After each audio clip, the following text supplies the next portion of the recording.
एक लड़की को अचानक निर्जीव वस्तुओं की आवाजें सुनाई देने की अद्भुत शक्ति मिल गई। उसी समय उसके पैर में गंभीर चोट लगी हुई थी, इसलिए वह चल नहीं सकती थी और एक सुनसान उपनगरीय सड़क पर बेबस पड़ी थी। तभी सड़क ने उससे कहा कि एक कार तेजी से उसकी ओर आ रही है। लड़की की जान बचाने के लिए सड़क किनारे लगा स्ट्रीट लाइट बार बार तेजी से टिमटिमाने लगा, जबकि सड़क भी जोर जोर से कांपने लगी। इन अजीब घटनाओं को देखकर कार चालक ने गाड़ी की रफ्तार धीमी कर दी और तभी उसकी नजर सड़क किनारे पड़ी घायल लड़की पर गई। कार में बैठे एक अमीर व्यक्ति ने उसकी दयनीय हालत देखकर तुरंत अपने ड्राइवर को एम्बुलेंस बुलाने का आदेश दिया, लेकिन तभी लड़की ने उस अमीर आदमी के दिल की आवाज सुनी। उसका दिल मदद के लिए पुकार रहा था। लड़की ने उससे आग्रह किया कि वह भी उसके साथ अस्पताल चले, क्योंकि उसके दिल ने बताया था कि अगले 30 मिनट में उसकी धड़कन रुक जाएगी। ड्राइवर को लगा कि लड़की पागल है, लेकिन उस अमीर व्यक्ति ने उसकी आंखों में सच्चाई देखी और उस पर भरोसा करने का फैसला किया। अस्पताल में जांच के बाद पता चला कि लड़की की बात बिल्कुल सही थी। समय पर इलाज मिलने से उस अमीर आदमी की जान बच गई। वह उसका बार बार धन्यवाद करने लगा। जब उसे पता चला कि लड़की के माता पिता ने उसे घर से निकाल दिया है और उसके पास रहने की कोई जगह नहीं है, तो उसने तुरंत पूछा कि क्या वह उसकी दत्तक बेटी बनना चाहेगी। लड़की ने खुशी खुशी बिना किसी झिझक के उसकी बात मान ली। अगले दिन वह अमीर व्यक्ति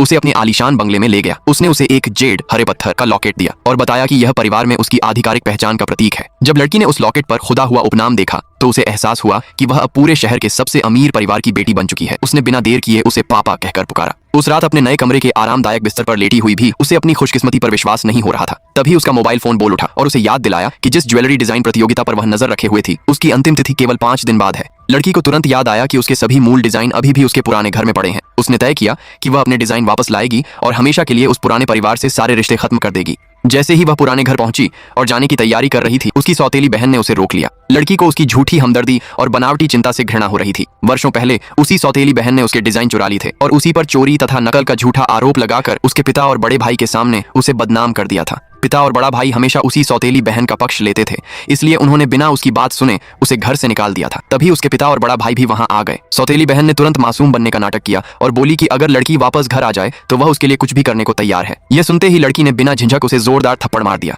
बड़ा भाई तुरंत अपनी बहन के सामने आकर खड़ा हो गया और लड़की से माफी मांगने की मांग करने लगा, लेकिन लड़की ने साफ इनकार कर दिया और कहा कि वह यह थप्पड़ उसे बहुत पहले मारना चाहती थी। गुस्से में उसके पिता ने उस पर हाथ उठाया, लेकिन लड़की फुर्ती से झुक गई और उनका थप्पड़ सीधे उनके बेटे के चेहरे पर जा लगा। इससे पिता का गुस्सा और बढ़ गया। उन्होंने चिल्लाकर कहा कि आज से उनका उससे पिता पुत्री का रिश्ता हमेशा के लिए खत्म हो गया। अब लड़की ने भी वर्षों से अपने भीतर दबा सारा दर्द बाहर निकाल दिया। उसने बताया कि कैसे बचपन से ही उसके पिता और भाई ने हमेशा सौतेली बहन को उससे ज्यादा महत्व दिया, उसकी हर बात पर विश्वास किया और उसके साथ हमेशा अन्याय किया। उसे क्या पता था कि मेज पर रखा एक साधारण मग उसकी बातें सुन रहा था। लड़की के साथ हुए अन्याय पर वह मग इतना क्रोधित हो गया कि उसमें से भाप निकलने लगी। उसने मन ही मन ठान लिया कि वह लड़की के लिए न्याय करेगा। अगले ही पल मग जोरदार धमाके के साथ फट गया। यह देखकर कमरे में मौजूद सभी लोग दंग रह गए। मग के टूटते ही घर की बाकी सभी निर्जीव वस्तुएं भी जैसे जीवित हो उठी। हर वस्तु ने एक स्वर में घोषणा की कि वे लड़की से हुए अन्याय का बदला लेंगी। कुछ ही क्षणों बाद घर की सारी चीजें अचानक हवा में उड़ने लगीं और लड़की को छोड़कर घर में मौजूद बाकी सभी लोगों पर हमला कर दिया।